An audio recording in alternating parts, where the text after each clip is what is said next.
Okay, you know what? I'm going to go ahead and get started here. My name is Monique Hansen.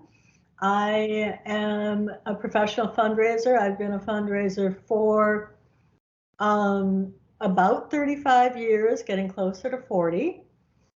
And my career has spanned cultural arts and culture organizations where I started. The first part of my career, first 10 years or so, was all about building core competencies.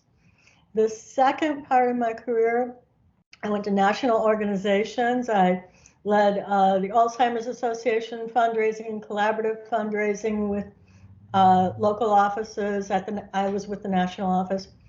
I was a chief development officer at YMCA of the USA, which is a national office for all the Ys nationally. And I led fundraising as well as all the collaborative activities with all the local YMCAs. Then I went to National Public Radio, where I was also the chief development officer and led fundraising for National Public Radio and collaborative fundraising with all of the member stations nationwide. So the middle part of my career was really about building big movements, building big ideas. And the last part of my career is really about knowledge transfer. I'm semi-retired now and really I am enjoying doing this kind of work. So we're a small enough group here that I want you to stop me, raise your hand. If you have a question, please just put it in the chat and I'll make every effort to answer it. And no question is too small or too large. With my long career in fundraising and being, a woman of color, I have done every job in development at small organizations, at large organizations. There was really no shortcuts for me, and so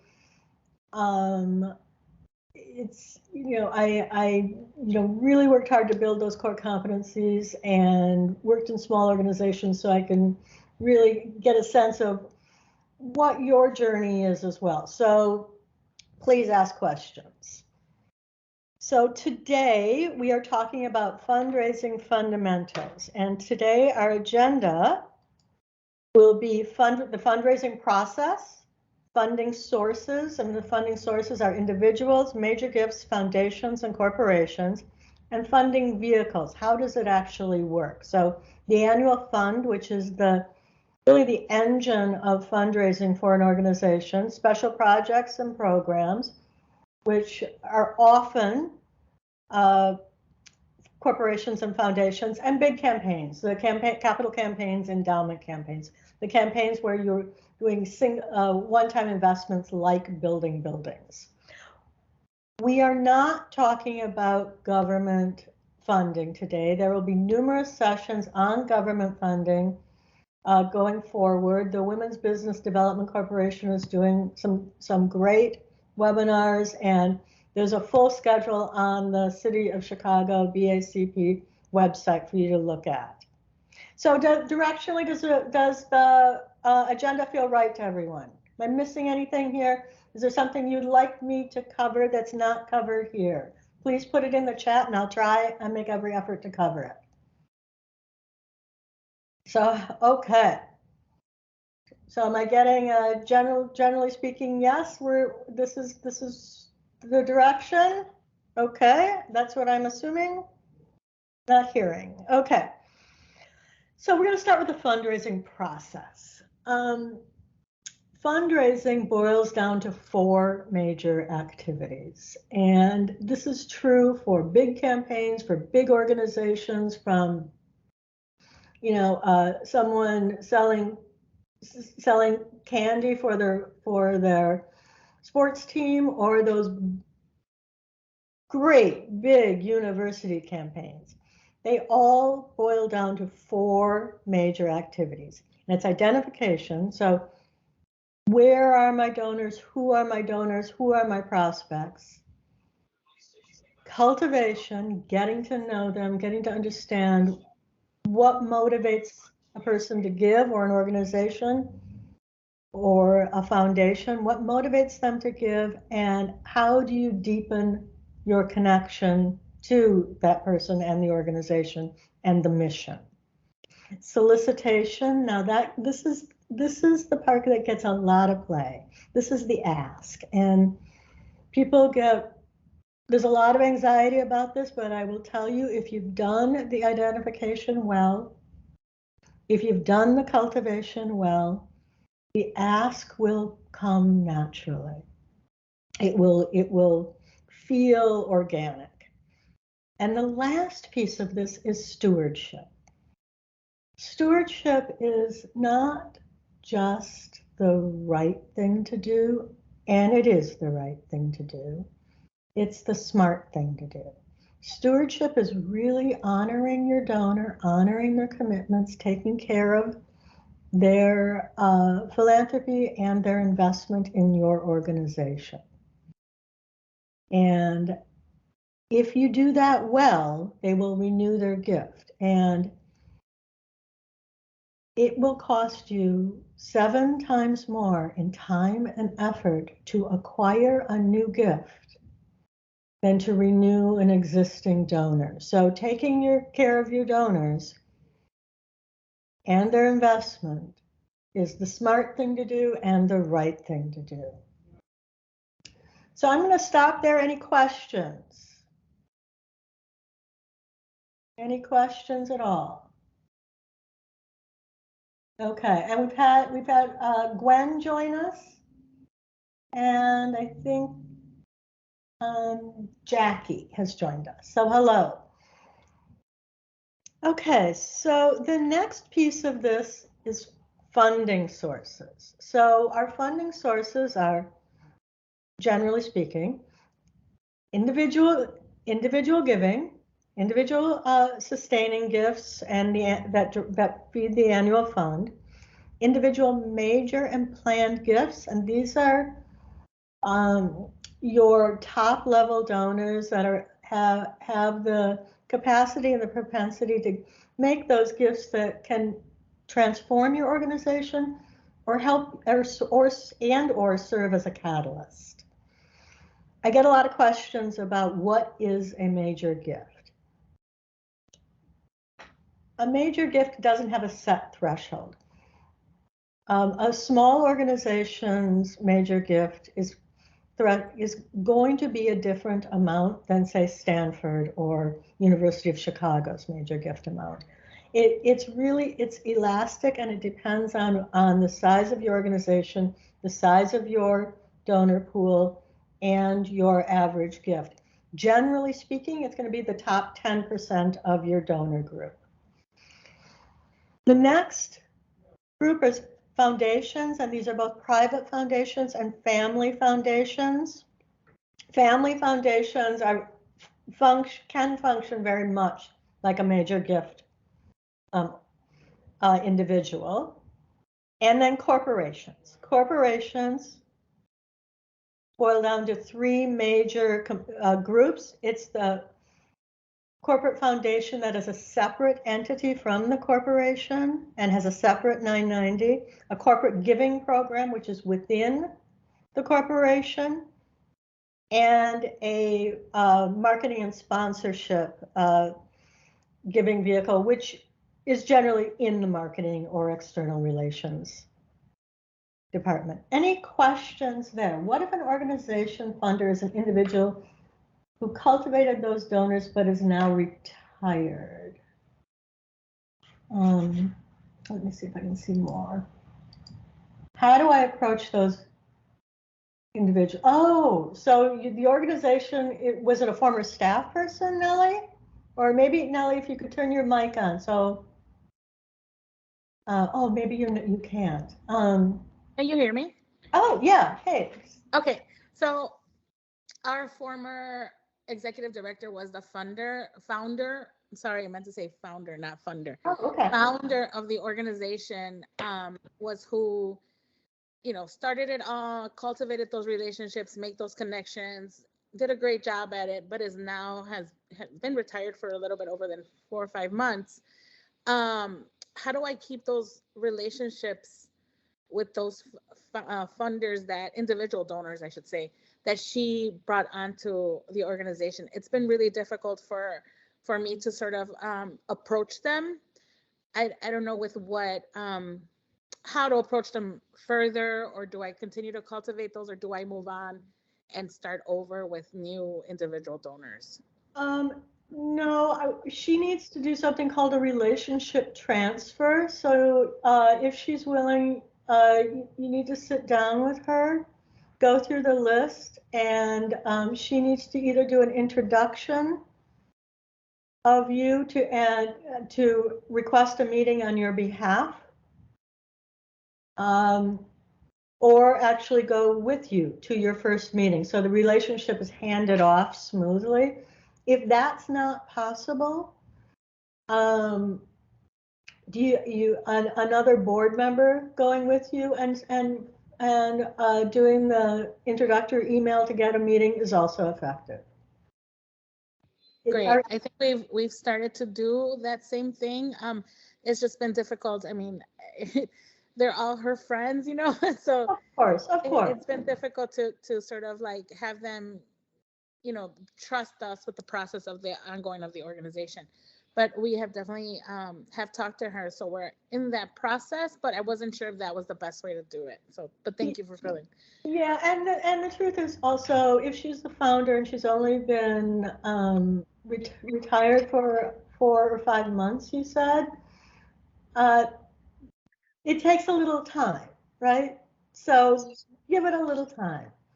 And in the meantime, kind of keep in touch with her, tell her that these are the individuals I'd really like to connect with. We can either do it through with a board member or you. You would be great, but kind of ease into it. Okay. Well, thank you. Okay. And hello, Karen. Okay, any other questions before we move on? Okay, so the next thing we're going to talk about are funding vehicles. So you have the annual fund, which is really the engine of your organizational funding. These are the people that give on an annual basis. They renew their gifts, and they are varying closeness to your mission. There's special project funding and program funding. This is restricted funding, often from foundations, often from major donors, often from corporations. And remember, we're not talking about government funding here, but often from government funding. This is funding that will go into, say, a food pantry or an education program. It is not your general operating. It is a distinct and restricted program within your organization. And the third thing is capital and endowment funds. These are one-time systematic fundraising efforts that support, again, a restricted support, either a one-time capital expense or an endowment effort. Any questions about those before we move on? I'm not seeing anything, so we're going to move right on to the annual sustaining fund. So, Gwen, yes. Question. What is an endowment? An endowment fund is like a savings account. It's an account that you fundraise for the future, that you do not spend, that throws off a percentage of the principal. So if you raise $100,000, you're never going to touch that $100,000, but you are going to touch 4 to 5%. That is going to be interest revenue or revenue from investment income. Then that will feed your programs. It's very mature organizations like universities have massive endowments that that really are the underpinnings often of the organization. Endowment funds are really a wonderful way to look to the future and secure the future for the organization, but you have to start with the annual fund. There's no endowment fund without first starting with that annual fund and building your donors up to the level of endowment. Does that answer the question, Glenn? So it's like a savings account that you don't touch, ever. Yes? Okay. Okay, so we're going to talk about the annual fund. The annual fund, as I said, it can be your membership drives, it can be your sustaining drives. It's the individual giving through your natural constituencies. So the board has a role here, the staff has a role here. The board often has a give and get model that they give a certain amount to the annual fund and they get a certain amount, which means they fundraise for a certain amount. They serve as mission ambassadors, bringing in new donors, meaning they identify new donors, and they help to cultivate new donors. And they also kind of help create affinity groups. Affinity groups are affinity groups can be like young donors, next generation donors, or people that are giving to specific schools or specific groupings with it that are either a graduating class or something like that. Okay. So remember we talked about identification. In the annual fund, it's about having the board and staff identify the people that are the best fit for your organization and creating giving that is annual on an annualized basis, year after year after year, growing incrementally. How do we do that? It's through cultivations, identification and cultivation. Cultivations are often very well done with events. So you can do the coffees with the CEOs. You can do small group site visits hosted by your board, house parties hosted by your board, digital events like this that can be hosted by your board or hosted by the organization that you can share your mission. Also galas. Now, one word about big fundraising events. You really need to think about a gala in terms of, yes, raising money, but also in terms of identification and cultivation. If you are thinking of it as only a fundraising vehicle, only for raising money, it's going to be about 60% more expensive than direct fundraising. So an event is really valuable when you're thinking about this in terms of what is my follow-up? I got this person to an event. How am I making sure that I'm meeting with them after the event? Am I sending a follow-up note? Am I sending a thank you note? Am I getting a meeting? That's where galas become incredibly valuable.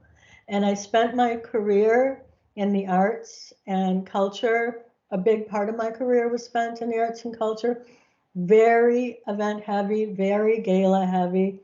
And the only time I really found it truly effective, and I ran a lot of them, was when we had an effective follow-up strategy.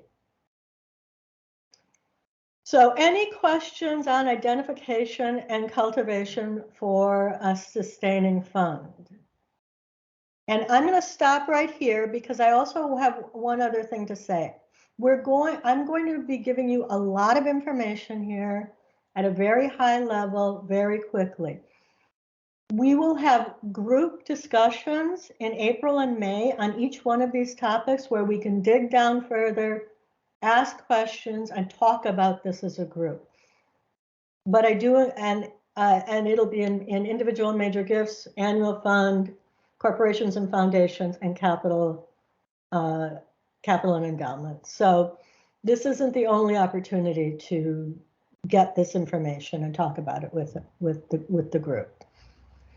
So annual sustaining fund. We've talked about identification. Where are they? We've talked about how to get to know them, how to bring more people into your organization. Now, what about the ask?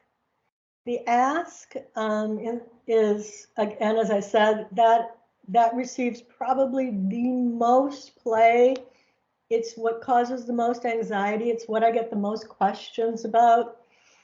The ask is in an annual fund setting that is going to be done by your board, by your staff, through direct mail, and other one-on-one vehicles through digitally. The top 20% of your donors should receive a personal phone call and visit from your CEO and or a board member. That's your major gift level, and that's the level that you want to cultivate and get to know and really understand why this mission is important to them. So I suggest that you create tiered groups.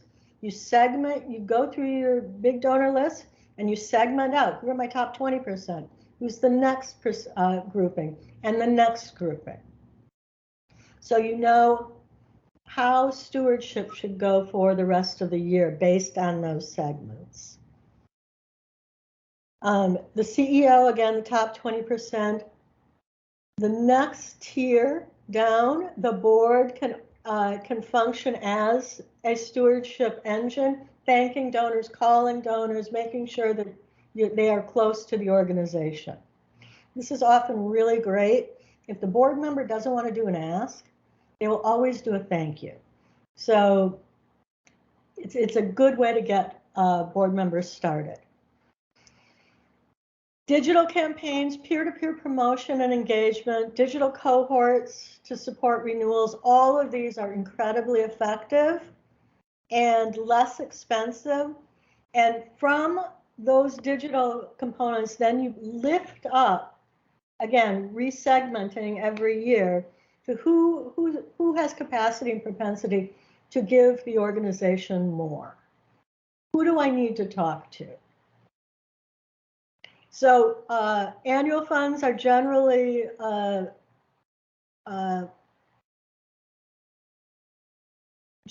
they are fall and spring digital and mail requests. So you've all seen them. You get a lot of mail in fall, a lot of connection in spring. And I suggest that an easy thing to do is to leverage Giving Tuesday. It's November 28th this year. They're going to be doing a lot of work for you. So it makes it a whole lot easier. Now it's a crowded space, so maybe a day before, maybe a day after. But absolutely leverage Giving Tuesday. Yes, we will send the slides out absolutely after this. We'll email them out to everyone, so you needn't take notes or anything. Annual sustaining campaign. So we talked about the ask, and the ask is going to be one-on-one for your top 20%. For the next segment down, it's going to be board and staff, and digital for the remaining group. Once you have your donor group established, you need to identify what is the best way to steward this group and make sure I'm able to renew and upgrade. So thank your donors as soon as reasonably possible. A personal thank you is always the best. That top 20% should receive a phone call from the CEO and or the development staff and or a board member. The magic number for stewardship is 7 points of contact a year. So this can be a combination of many different kinds of things, but remember, going back to your segments, the top 20% is going to get a more meaningful, purposefully more personalized connection than the lower dollar amount donors or people with less potential to give at higher amounts. So the board should always reach out to your higher level donors in January and February, taking advantage of that year-end giving. So the year-end giving, and then January and February is usually kind of quiet. So board, this is a perfect time for the board to reach out, or staff, to personally thank all the high level donors. Personal calls, visits, annual events, impact reports, newsletters, all of it counts. So just think, how do I reach people 7 times a year with my communications, personally with my events, and with various forms of engagement. As your annual fund grows, remember to build out your staffing to support the major gifts program. So when you're looking at what does my annual fund look like 3 years out, know that in 3 years you will need to begin to think about staffing a major gifts program, and that will be a great investment. It's a big bang for your buck. Another piece of stewardship is maintaining donor privacy. There's something called, with the Association of Fundraising Professionals, the Donor Bill of Rights. And a big part of that Bill of Rights is the ability to have their information held privately and confidentially, as well as the integrity of the database.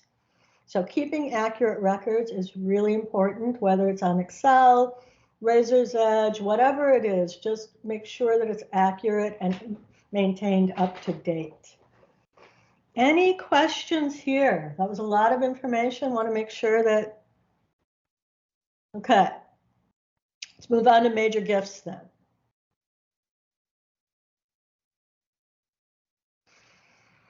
Major gifts, as we've said numerous times, we are the upper level of your annual fund, which you then cultivate into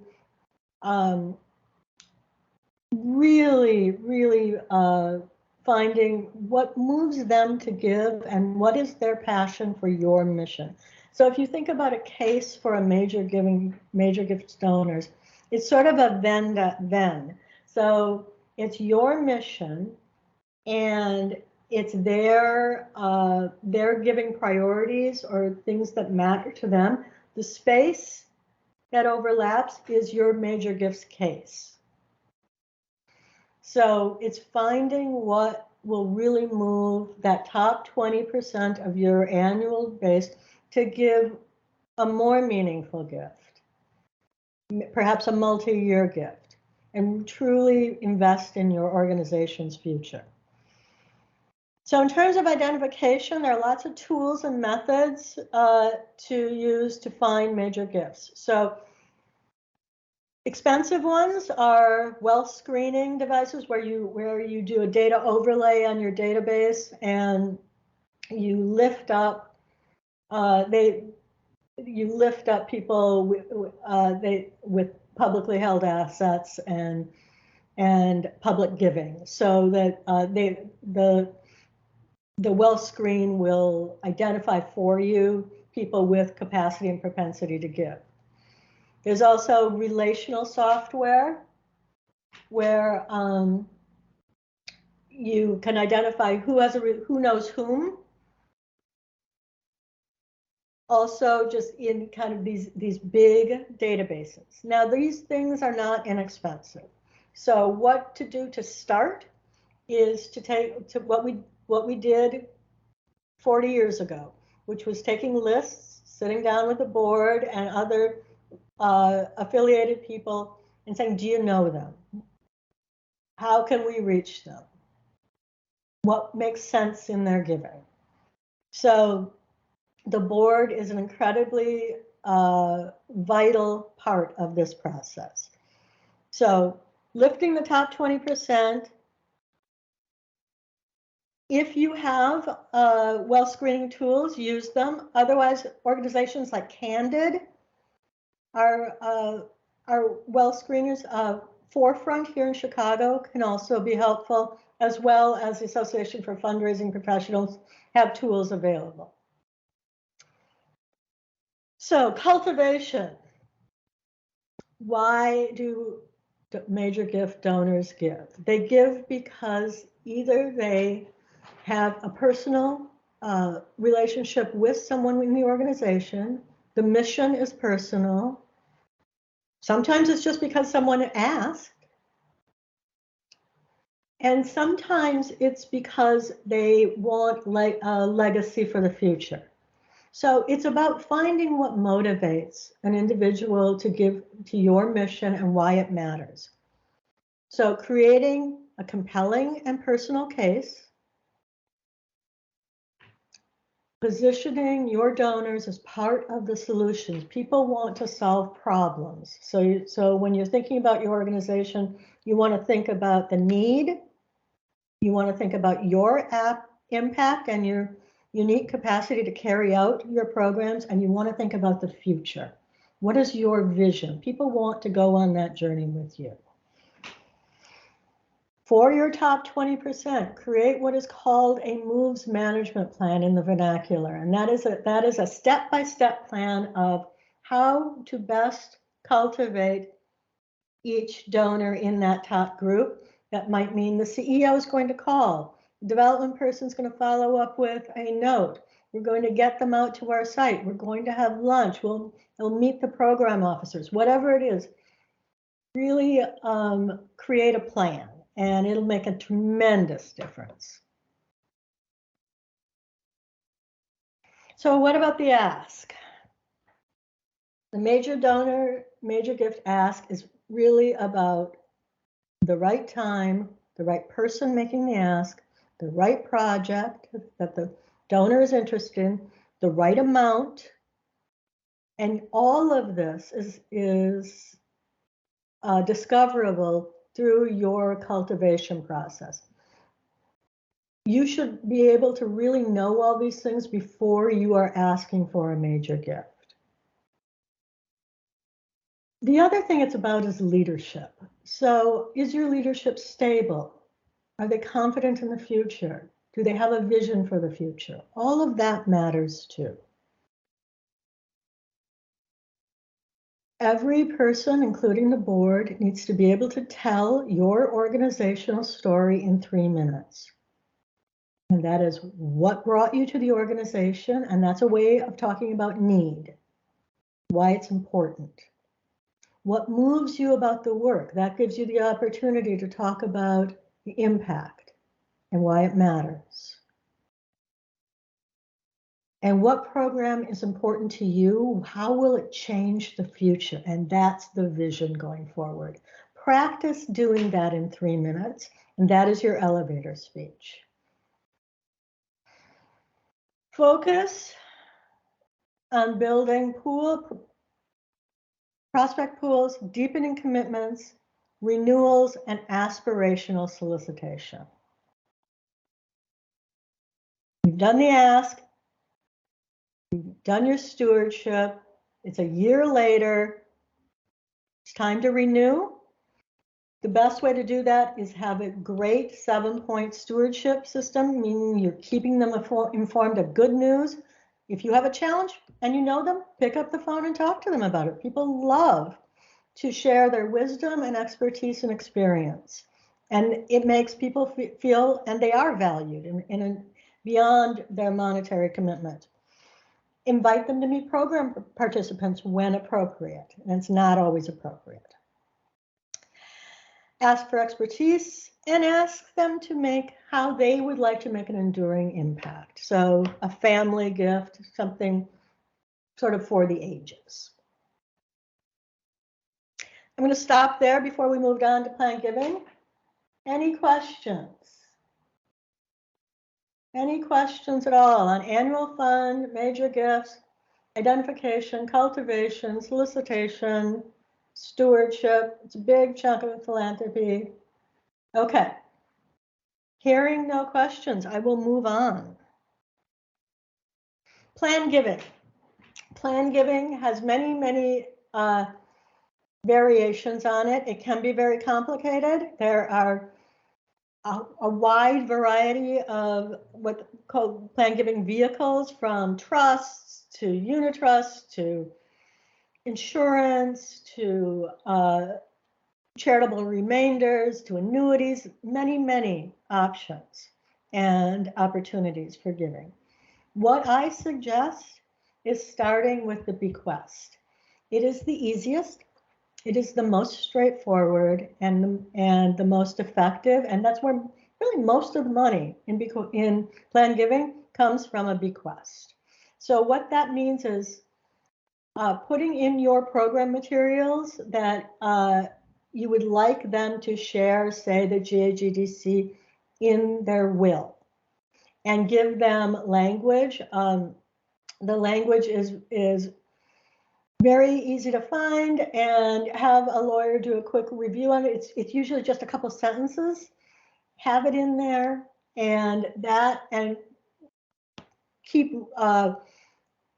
really resending that message and reinforcing it. And I think that will make a huge difference. You can also highlight people who have put the organization in your wills, and that's when you're seeing the legacy societies, and that's another way of marketing bequests. Plan giving and bequests are really about marketing. This is not true, of course, of trusts and remainder trusts, but of bequests, it's really about marketing. That is the easiest way to do it and the least expensive. So offer sample language with a percentage or a fixed amount, and talk to, if you have questions about it, talk to here in Chicago, there's the National Association of Charitable Gift Planners. There's the Chicago Council on Planned Giving, the Association for Fundraising Professionals. They have seminars on it. Do explore it. It's build your organization for the future, and do start with bequests. Any questions on that? Okay, so we are now moving into foundations and corporations. Okay. Okay, so foundations are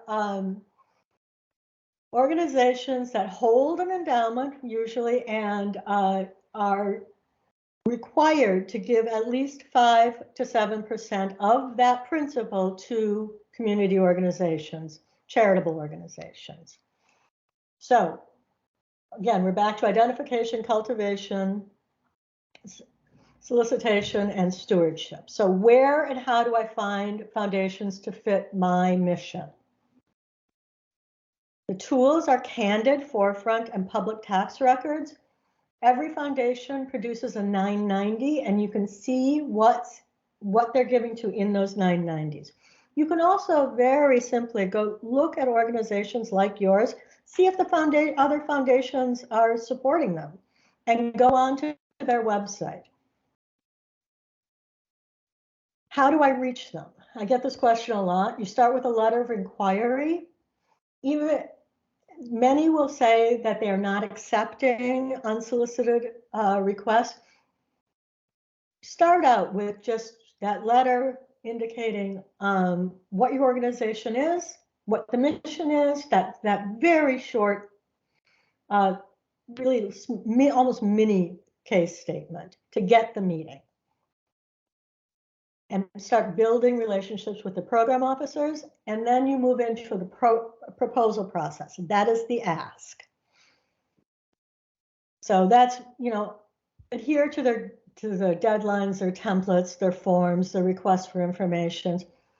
It matters to them. They created them. They're important to them. It helps their back office.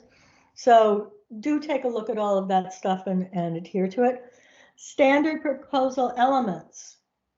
You're going to start with that case for support, which is your purpose, your mission, your vision. Organizational background, your staff leadership and your board leadership, why you're important, your track record, your staff qualifications, and how you are able to uniquely carry out the program, and your budgets. standard proposal elements. It's almost like your elevator speech, except it's written down and it's longer. So you start with a needs statement. It's the what and the why. Why does this matter? This is where you give your program description. Your goals and objectives, this is the how. Give every foundation clear, measurable, timely goals. How are you going to do it and when are you going to do it? So implementation is how will it be administered? How is the staff qualified, and will you need more staff to do this? Do you have the capacity to carry out a program now, or will you need more staff to carry out a program? What is your idea of success, and how will you evaluate it? And do talk to the foundation or the corporation about what their idea of success is, and to the extent possible, have a discussion about that and align both of your understandings. And your vision. This is so important. What is the future of the organization 5, 10 years? What do you see? And a lot of funding bodies will ask, how can you sustain beyond our funding period? This is where you put in sort of a mini funding plan. So how will I go out with my annual fund, with my foundations, with my corporations, and fundraise, so that what the foundation doesn't want is for their funding to stop and the program to end. Corporations, we talked about there are 3 kinds of corporate funding. The first kind are corporate foundations. They are a separate legal entity, and but they do have overlapping leadership with the corporation itself. They all function almost exactly like a big foundation. They have deadlines, they have proposals, they have guidelines, they have a website. You can see on Candid or their 990s what they're giving to and to whom they're giving. They do not promote products or services. That's called self-dealing for a corporate foundation. So but they do often fund within their market demographics that they want to reach. Corporate giving programs. These are within the corporation. So a corporate foundation is outside the corporation. A corporate giving program is inside the corporation. They are part of the corporate structure. They are held to account on the corporate objectives, the overall strategy of the corporation. And they support nonprofit causes through charitable giving. So they often have a format and a proposal like a foundation, but this is where you're going to see the employee giving, the volunteer programs, the in-kind giving, the matching gifts. They are measured by their business value, so they might want to promote products, logos, and services. This is also where you will see some of the sponsorships. Where you will see most of the sponsorships is out of marketing departments. And this is firmly within the corporation. Corporate sponsorships support events, projects, programs to a mission and to provide recognition for the brand, for the corporate brand. In addition to the things that a corporate giving program might want, a corporate sponsorship program might want to talk about their brand awareness, visibility, and alignment. So how are you matching their logo on your nonprofit programs? They want to understand the level of brand exposure, but also know that their brand exposure cannot outweigh the value to your nonprofit. Ensure that the corporate sponsorship aligns with your values and your mission. This is critical. So look at the corporate sponsorship and make sure that it's a good culture fit for your nonprofit. And it is very frequently aligned, almost always aligned to marketing departments, and it's very purposeful. This is where you will see the product promotions. So sponsorship elements, they're going to want to see logo and brand identity in your media and printed materials, event signage, list of other corporate sponsors. They want to see who's on the list with them. Market reach, demographics, geographic locations, your board, your civic leadership, any employee engagement opportunities. So there's going to be often, and it's good that there's overlap with corporate giving for any kind of employee engagement. I hesitate to do employee engagement without a monetary relationship from corporate giving or marketing or the foundation. In-kind opportunities, and this is really important, when you have a sponsorship agreement, before you execute on your agreement, make sure that you align your ideas of success and expectations with them. So discuss and document those very clearly. I'll very quickly talk about capital and endowment campaigns. But before we move on to that, I covered a lot of information on foundations, corporate and corporations. Do you have any questions? I'm looking at the chat. Any questions on corporations and foundations before we move into capital and endowment? Okay, capital campaign. So, yes, Gwen. Gwen. If you want a corporation to sponsor a program, how do you go about it? So it's like everything else. You identify which corporation or which group of corporations you want to identify you want to fund your program or event or project. You find out who you might know within that corporation, go to your board or your constituency. Who do you know within it? If you don't know anybody, reach out to the corporation marketing department and or corporate giving with a letter of inquiry indicating you want a meeting to talk about your event and your mission. Get the meeting, do your elevator speech, and identify what their goals are in sponsorship and start to put together a package. Does that answer the question?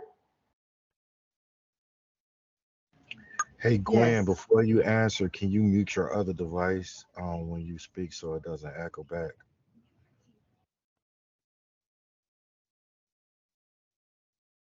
Any other questions on corporations and sponsorships and how to do it? I will also say that for all of these topics, we're going to do a deep dive into them later in April and May. So we will have much more time to talk about all of this.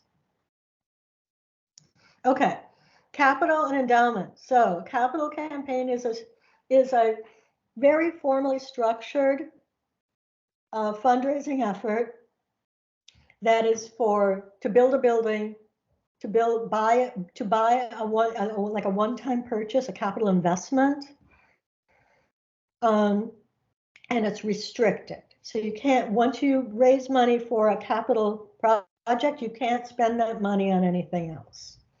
So endowments are the same.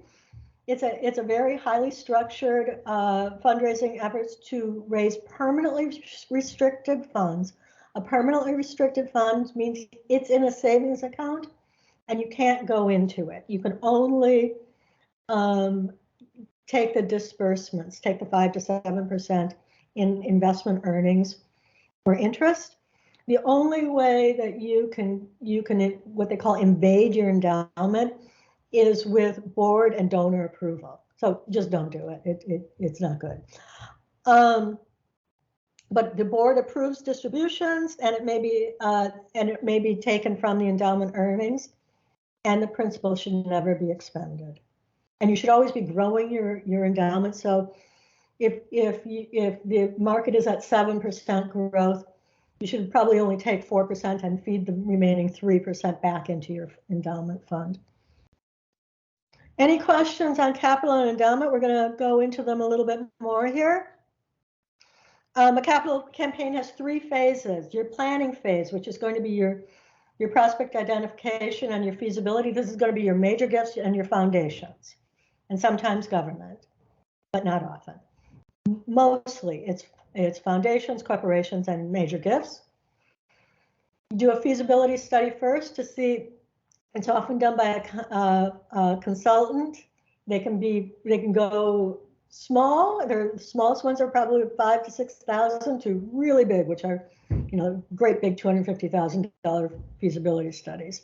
But the consultant goes in and talks to every one of the foundations and individuals to talk about what about your mission resonates, what about the project resonates, and what they would be willing to give to a project like this. That helps you then establish the campaign working goal, develop stakeholders, identify your lead gifts, which is basically your top 5 or 6 gifts, identify your top 10%. One gift needs to be at least at least 10% of your total, meaning if you want to do $1 million campaign, you really need to have a $100,000 lead gift. Then you identify your major prospects, which is your next 25 down, and recruit your campaign. This is all happening internally. You have your co-chairs, your committee, and your cultivation events.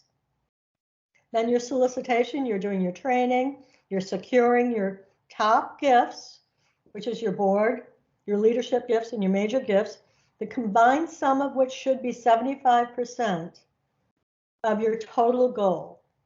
At 75%, which is when you announce your campaign to the community at a kickoff event, and that's where you have your media. You don't announce your goal before then because there's a chance you might not hit it. When you wait till the 75% is in with all your lead donors, then you are assured of success. Then you go into your community-wide broad base where you're bringing in the community with events and your smaller gifts and really engaging people. Okay, so that really is it. I gave you lots of information. Additional resources here, Association for Fundraising Professionals, Forefront here in Chicago. Forefront is a grouping of foundations. They will answer your questions, and they have lots of resources. It is a membership organization. Candid is a searchable database for foundations. Costs about $400. It's expensive.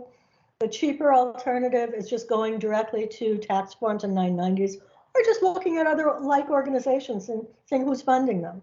Chronicle of Philanthropy is the trade journal for the profession, has lots of information. The Indiana School of Philanthropy is sort of the gold standard for getting master's degrees and advanced degrees in philanthropy. And CFRE, which is a certified fundraising executive, and that is the certification that fundraising officers get. I myself don't have one because I kind of grew up with the profession. I started 40 years ago in fundraising, and I grew up together. So, the next sessions, we'll be doing a deep dive on individual and major gifts on April 25th. I think that's next Tuesday. Capital campaigns on May 22nd, and corporations and foundations. Yeah, in a date to be determined. These are nice because this is when we can really talk and talk about what you're learning. We can learn from each other and find out what's kind of trending. So that closes our discussion for today with 1 minute to spare. Is there any questions? Please put it in the chat so that I can answer them very quickly. Otherwise, feel free to get in touch with me through JGDC. And this has been a lovely experience, and I hope this was valuable. Thank you so much.